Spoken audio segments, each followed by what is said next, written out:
মেয়েদের ব্যাপারে একটা মহিলার কথা তুলে ধরবো, যেই মহিলা ইসলাম গ্রহণ করেছেন। ওর কথা শুনলে আপনার মানে জান খাট্টা হয়ে যাবে। প্রথমে যদি শুনেন তো পরে বলবেন কি আর করা যায়, কিছু করার নেই। প্রথমে আপনার রাগ হবে। আচ্ছা, হিন্দার নাম শুনেছেন? হিন্দা? হিন্দা মেয়েটা কে? খুব ভালো লোক না?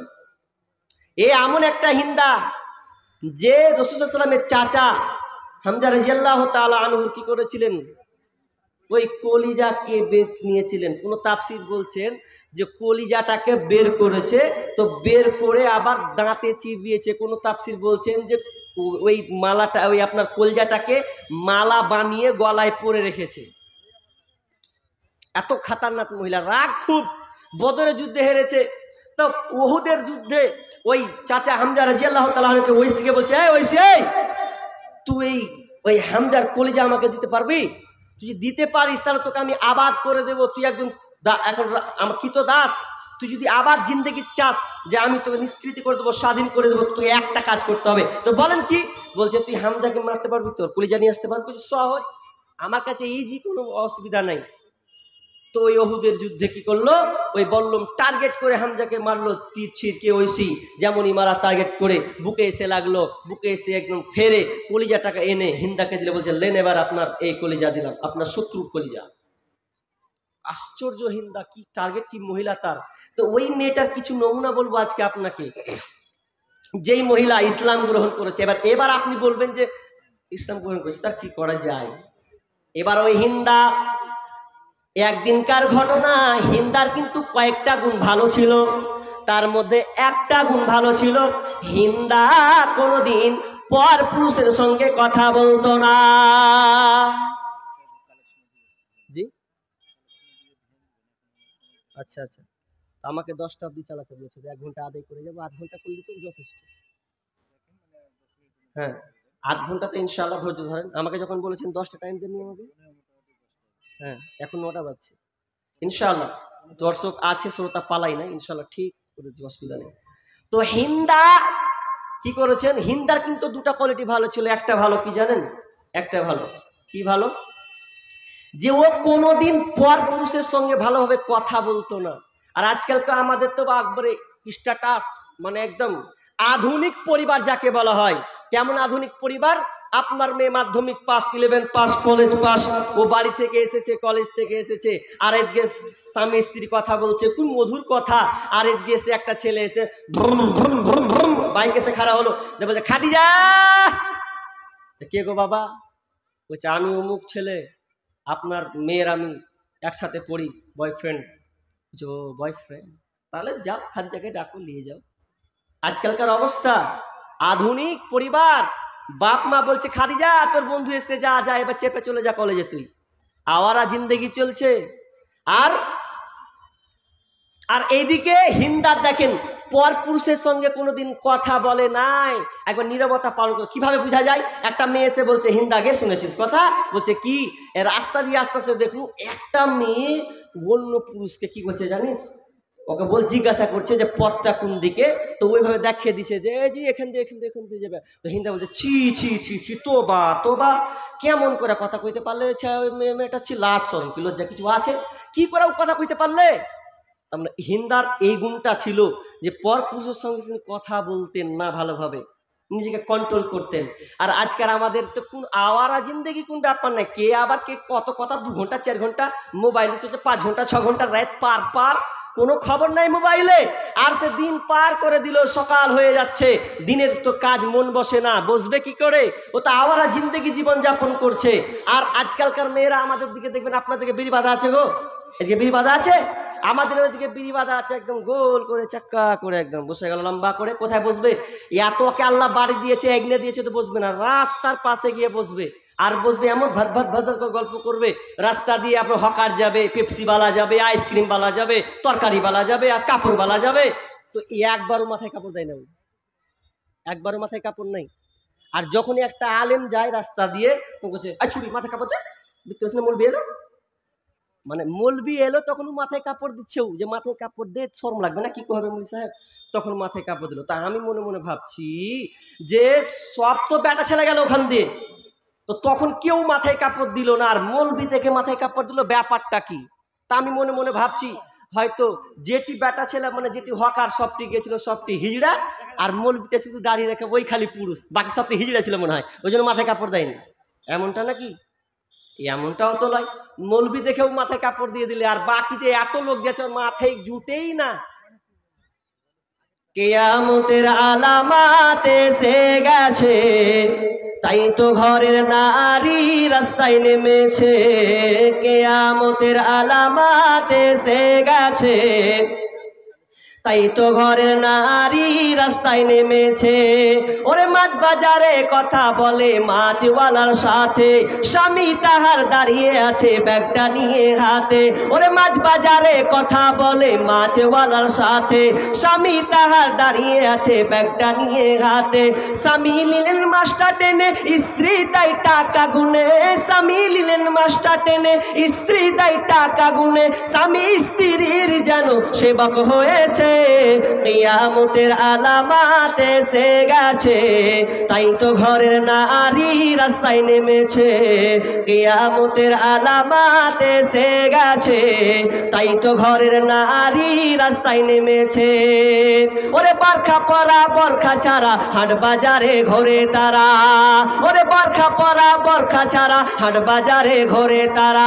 কেউ বা আবার বরখা পরে বুবু মুখটা খোলা রেখেছে। কিয়ামতের আলামাত এসে গেছে, তাই তো ঘরের নারী রাস্তায় নেমেছে। কিয়ামতের আলামাত এসে গেছে, তাই তো ঘরের নারী রাস্তায় নেমেছে। ওরে হাট বাজারে মার্কেটে যান দেখবেন শুধু নারী, কেউ বা আবার সেজে কুজে করছে দোকানদারি। ওরে হাট বাজারে মার্কেটে যান দেখবে শুধু নারী, কেউ বা আবার সেজে কুজে করছে দোকানদারি। সব কিছুতেই আছে নারী, কেউ বা চালায় হোন্ডা গাড়ি। সব কিছুতেই আছে নারী, কেউ বা চালায় হোন্ডা গাড়ি। কেউ বা আবার অফিস আদালতে চাকরি করতেছে। কিয়ামতের আলামাত এসে গেছে, তাই তো ঘরের নারী বেহায়া হয়েছে। কিয়ামতের আলামাত এসে গেছে, তাই তো ঘরের নারী রাস্তায় নেমেছে। ওরে নারী রূপে নারী বসাই কলঙ্কেরই দাগ, কারণ তারা চলতে চায় সমান করে ভাগ। ওরে নারী রূপে নারী বসাই কলঙ্কেরই দাগ, কারণ তারা চলতে চায় সমান করে ভাগ। স্বামীর কথা শুনবো না, বদ্ধ ঘরে থাকবো না। ইসলামের কথা শুনবো না, বদ্ধ ঘরে থাকবো না। তাই তো বুবু চলতে গিয়ে ধর্ষিতা হয়েছে। কিয়ামতের আলামাত এসে গেছে, তাই তো ঘরের নারী রাস্তায় নেমেছে।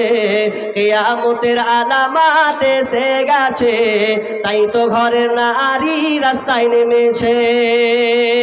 শেষ, মেয়ে রাস্তায় নেমেছে, কথা বলা তো দূরের কথা, রাস্তায় চলাই যায় না। তো আপনাকে চক্ষু নিচু করে হাঁটতে হবে।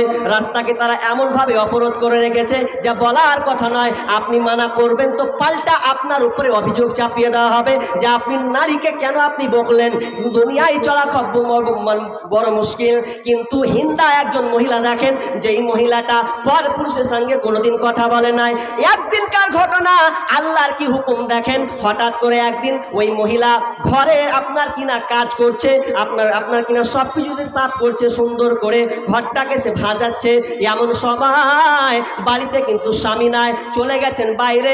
আর বন্ধু স্বামী আপনার কিনা ওই হিন্দার স্বামীর সঙ্গে দেখা করবে। আর দেখা করার জন্য হঠাৎ করে ওই আল্লাহর কি হুকুম দেখেন, ওই লোকটা বাড়ির চৌকাটে এক পা দিয়েছে, তো টুকি মেরে এইভাবে দেখছে যে আমার বন্ধু আছে কিনা। তো বন্ধুর কোনো খোঁজ সে পেল না, বন্ধুকে পাচ্ছে না। তিনি দেখতে পেলেন যে হিন্দা তার নিজের কাজে সে আপনার যুক্ত আছে, নিজের কাজে সে ব্যস্ত আছে, যে ঘর সুন্দর করে সাফ করছে। তো ওই নিজে মনে করছে, বন্ধু মনে করলো জাগ্গা কি আর বলতে যাব, যখন বন্ধু নাই তো আমি বাড়ি চলে যাই। তো দেখেন আল্লাহর কি হুকুম, যেমন বাড়ি থেকে বের হওয়া কি হঠাৎ করে বন্ধুর সঙ্গে দেখা হয়ে গেছে। আর যেমনই দেখা হয়ে যাওয়া, বন্ধু কিন্তু চলে গেছে। এবার ঘর ঢুকার পর এবার হিন্দাকে বলছে, হিন্দা কি খবর, কি ব্যাপার, কি যেন একটা দৃশ্য আজকে দেখতে পেলাম। কেন আমার বন্ধু তোমার ঘর থেকে বের হলো, ঢং ঢং করে চলে গেল, আর তুমি ভেতরে আছো, দুজন তোমরা আছো, আর তো কেউ নাই। এবার তো ভেজালে পড়ে গেল। এবার স্বামীকে বলছেন, স্ত্রী স্বামীকে বলছে, স্বামী আমার কি এমন একটা আমাকে ধারণা করছো, কি একটা কেমন ধারণা করছো, কেন তুমি ফালতু কথা বলছো? বলছে না, তোদের দুজনের মধ্যে গড়বড় আছে, নইলে তুই কেমন করে তোরা দুজনে ঘরে থাকলি, আর তোরা দুজন থাকলি আর কিছু হবে না, এটা আমি মেনে নিতে পারবো না। এবার স্ত্রী স্বামীকে বলে, হিন্দা বলে, স্বামী আমার তুমি আমাকে ভুল বুঝিও না, তোমার বন্ধুকে আমি দেখি নাই, তোমার বন্ধু কখন এসেছে সেটাও আমি জানি না। বলছে খবরদার মিথ্যা কথা বলবি না, তোর কাছে আমি দেখলাম নিজের চোখে, আর তুই বলছিস আমি দেখিনি। বলছে আমি আপনার কিনা লাত উজ্জার আপনার কসম খেয়ে বলছে আমি দেখি নাই, বিশ্বাস করো স্বামী আমার, আমি কিন্তু নোংরা মেয়ে নয়, আমি কিন্তু ওই রকম মেয়ে নয় যে আপনি আমাকে খারাপ ধারণা ভাবছেন, খারাপ কর্ম চলে গেছি বা দেখা হয়েছে এমনটা কিছু নয়, আমি চোখে পর্যন্ত দেখি নাই। স্বামী কিন্তু মেনে নিতে পারছে না, না তোর সঙ্গে খারাপ আচরণ হয়েছে, এটা আমি কখনোই মেনে নিতে পারবো না। এবার বলছে আমি তোকে আর স্ত্রী মানলাম না, আর তোকে আমি ভাত খেতে দেবো না, তোর সংসারে আমার কোনো প্রয়োজন নাই, তোকে আমি তালাক দিতে বাধ্য হব। এবার তোলপাড় শুরু হয়ে গেছে, সমাজ লোক আসছে, বাপজি আপনার শ্বশুর সবাই এসে বুঝায়, বল কি হয়েছে বল। তো বলছে এই আপনার স্ত্রী আপনার বেটি এই খারাপ কাজ করেছে। সবাই বলছে দেখ ও তো মানছে আমি করি নাই, তুই বলছিস করেছে, এটা কি করে সম্ভব? বলছে না, ওই মেয়েটা বারবার হিন্দা বলছে যে আমি কোন পরপুরুষের সঙ্গে কথা বলি নাই, ও যে বন্ধু এসেছে এটা আমি জানি না। এবার ওই জিদ ধরে নিয়েছে, না আমি ওকে কথা শুনবো না, ও মিথ্যা কথা বলছে, আমি ওর সংসার, আমার সংসারে ওকে নেব না, আমার ভাত ওকে দেব না। লোক আসছে কারো কথা মেনে নাই না, বলছে আমি ওকে তালাক দেবই। ও দুজন মিলে ছিল, আমি ওকে মানবো না। তো বলছে দেখো স্বামী আমার, তোমার পায়ে পড়ছি, আমি এই নোংরা কাজ করতে পারি না, এটা আমার দ্বারা সম্ভব নয়, তুমি আমাকে ভুল বুঝছো। তোকে ভুল বুঝি না, ঠিক কি দেখেছি, আমার নিজের চোখে দেখেছি। ফাঁকি দিবি? কি করে ফাঁকি দিবি তুই? কি আরো কথা লাই, শ্বশুরের কথা শুনে না, সর্দার মরল আপনার কিনা দাদা নানি এসে বুঝাই, মানে চাচা এসে বুঝাই, কারো কথা নিবে না, ও জিদ ধরে নিয়েছে ওর, আমি ওকে খেতে দেবো না ভাত, সোজাই কথা। তো একটা লোক পরামর্শ দিচ্ছে, এক কাজ করবে কি, একটা কাহিন আছে, চলে যাও ওই দূরে পারে, তো কাহিনের কাজ মানে কবিরাজ, সেই সময় কাহিন মানে কবিরাজ ঘুরাই, আর তোরা মুসরি করা। এবার চলে যাচ্ছে দেখাতে, তো দেখাতে গিয়ে তিনি কি করছে, যাও ওখানে বলে দিবে তোমার স্ত্রী দোষী না নির্দোষ, একদম হাত চালিয়ে বলে দিবে। তখন ওই লোকটা বলছে তাহলে এবার একটা কাজ হলো, জায়গা কেউ কথা শুনবো না, তো ওটাই চালিয়ে দেখবো আজকে। স্ত্রীকে হাত নিয়ে চলে গেল ওই জঙ্গল যেতে, পাহাড় পাহাড় এলাকা এলাকাতে একটা কাহিনের কাছে পৌঁছালো। কাহিনী বলছে কাহিন হাত চালাও, তো হাত চালাও, কার দোষ আছে? বলছে কি সমস্যা, বসো। হাত চালাতে লাগলো কাহিন, প্রথমে হাত চালা শুরু করেছে, চালাতে চালাতে হাত চালাতে চালাতে চালাতে কাহিনী এবার বলছে তোমার স্ত্রীর কোনো অপরাধ নাই, তোমার স্ত্রী কারো সঙ্গে জেনায় লিপ্ত হয় নাই, কারো সঙ্গে আপনার গোপনে আলাপে চলে যায় নাই, তুমি যেটা ভাবছো এটা মিথ্যা কথা, এটা তোমার ধারণা, কিন্তু তোমার স্ত্রী হচ্ছে তোমার স্ত্রী হচ্ছে নির্দোষ, এর কোনো অপরাধ নাই, এ কোনো গুনার কাজ করে না। কাহিন যদি এতটুকু বলে যদি হাতটা চালিয়ে লক করে থেকে যায় তো কোনো কথাই ছিল না, কিন্তু কাহিন তার লক করে থাকলো না, বাপ আরো বের লাগিয়ে দিলে, উল্টা করে দিলেও। যদি এখানে স্তব্ধ থেকে যেত তাহলে ঠিক ছিল, কিন্তু আর একবার হাত চালাতে শুরু করে দিলে, ওই মেয়েটা হিন্দা তোমার হাতটা এবার দি চালাবে। এবার স্বামী তো হি হি করে হাসছে, তাহলে তো বাড়িয়ে চলে যাবো, আমি এখন খুব ভুল ভাবলু, কি যে ভুল ভাবলু ওকে, এতক্ষণ ধরে খুব জ্বালেন স্ত্রীকে আমি। তো বলছে না তাহলে বলে চলে যাবো। এবার কাহিন ওই আপনার হিন্দার ভাই আপনারা একটু আগে আসবেন, পিছনের লোক অনেক খাড়ি আছে, জায়গা বসার জায়গা পাচ্ছে না, তো মেহরবানি করে একটু আগে আসেন, আল্লাহর রাস্তে আসেন ভাই, আল্লাহর রাস্তে আগে আসেন, ওই যে পেছনে আছে দেখেন, আসেন। মাশাআল্লাহ মাশাআল্লাহ, খুব ভালো লাগছে, আগে আসেন ভাই, ওই কষ্ট করে দাঁড়িয়ে আছে ওনারা, আগে আসেন ভাই, এ ভাই মিডিল তাড়াতাড়ি ভাই তাড়াতাড়ি, দেখেন সময় নাই, এবার আদায়ের ব্যাপার আছে, আর 15 মিনিট আছে ইনশাআল্লাহ আলোচনা করে দিই। আগে আসেন ভাই, আসেন, ও ভাই এই যে ফাঁকা আছে, আরে ভাই এদিক দিয়ে এদিকে জায়গা আছে, এদিকে, অত কষ্ট করিস না রে ভাই, বুকে লাগছে আমার তোরা দেখে। কি বলছিলাম, যে এবার হাত চালিয়ে দিল, হাত চালিয়ে দেওয়ার পর এবার বলছে হিন্দা শুনে নাও, আমি তোমার হাতটাকে চালালাম, চালাতে গিয়ে আমি কি দেখতে পেলাম শুনে নাও। যখন আমি হাতটা চালাতে গেলাম তো আমি দেখতে পেলাম তোমার গর্ভে একটা সুসন্তান আসবে, যে সন্তানটা রাজা বাদশা হবে, রাজা হবে, ওকে সারা পৃথিবীর মানুষ চিনবে। এমন একটা মহামূল্যবান লোক হবে যেই লোকটা তোমার পেট থেকে আসবে। যেমন এই কথা বলা, এইবার হিন্দার কাঁদছিল তো, ই হাসছে ফের ইও হাসছে দুজনে। তখন এবার হিন্দার স্বামী এবার বলছে কি ব্যাপার, চলো বাড়ি। বলছে তোমার চাক্কা শেষ, খুব পায়ে পড়লো, আল্লাহ আর তোমার বাড়ি যাবো না। যে দেখো দেখো দেখো দেখো করিও না, এমন করিও না আমার সোনা, ওরম করিও না, আমি তোমাকে আলেনু চাই মারনু চাই, মানে ডিস্টার্ব করবো না। বলছে ও অত দরদি দেখাতে হবে না, খুব হয়েছে, তো তুমি কেন যাবে না। এবার প্যাঁচটা উল্টা হয়ে গেল। এতক্ষণ বুঝালো যে ভাত খাবে কি খাবে না, সংসার নেবে কি নেবে না, তো এবার হিন্দা বলছে আমি তোমার ভাত খাবো না। এবার উল্টা হয়ে গেল। এতক্ষণ বললে যে না বল আমি তোর ভাত খাবো, আমি তো সংসার নেব না। এবার হিন্দা উল্টা বলছে স্বামী আমার, আমি তোমার সংসার করব না, আমি তোমার ভাত খাবো না, তার মানে আমি সংসারে যাব না, আর স্ত্রী হিসাবে আমি থাকতে চাই না। এবার স্বামী ফেরু আপনার হাত জোর করে বলছে ওরে হিন্দা, আর তুই আমার বদলা নেওয়ার চেষ্টা করিস না, যা হয়েছে বাদ দে বাদ দে, আর এগুলো করতে হবে না। জিদ এবার ইও ধরে নিয়েছে, মেয়ে ছেলে জিদকে খাকে থামাই, কে একে থামাবে। একজন দার্শনিক বলছে মেয়েরা প্রতিদিন 7,000 কথা বলে আর ছেলেরা 5,000 কথা বলে, ওই জন্য সাবধান, জীবনে মেয়েদের সঙ্গে তর্ক করবেন না, তা আপনার 12টা বাজিয়ে দেবে। দিন মানে 7,000 কথা বলে, আপনি 5,000, ফের আবার বাড়িতে থাকে না, বাড়িতে থাকে, আর আপনি বাইরেতে বন্ধুর সঙ্গে হ্যান ত্যানের সঙ্গে তো মানে গল্প করে শেষ করে দিলেন, 5,000 শেষ। এখন আপনি বাড়ি ঢুকবেন 0 পয়েন্টে, আর ও 7,000 কথা নিয়ে আছে, তো আপনাকে হুঁঙ্গার দিবে কি দিবে না। আপনাকে সাবধান। দার্শনিক বলছে ওই মেয়েটার কাছে 7,000 কথা আছে, তোমার কাছে 5,000 12,000 বাজারে তুমি খরচ করে দিয়েছো। সাবধান, মেয়েটার সঙ্গে সাবধানে কথা বলবে। একবার ইয়ার কি ঠাট্টাম করতে গিয়ে উল্টা পাল্টা কাজ করবে না, না তো তোমার সংসারেও 12টা বাজাবে। তো ঠিক হিন্দা বলছে আমি মানবো না, মেনে তোমাকে নেব না। তো বলছে কি বল, এই জন্য নেব না, আমাকে কাহিন বলেছে আমার পেটে নাকি সন্তান হবে, ওই সন্তানটা হবে বীর যোদ্ধা, একজন বাদশাহ হবে। আর ওই বাদশা যদি হয়, আর আমি তোমাকে চিনি, তোমার ক্যাথায় আমি থেকেছি, তোমার বিছানায় থেকেছি, তোমার মতন কাপুরুষ স্বামীর দ্বারা কোনোদিন সন্তান হবে না, এটা কোনোদিন হতে পারে না।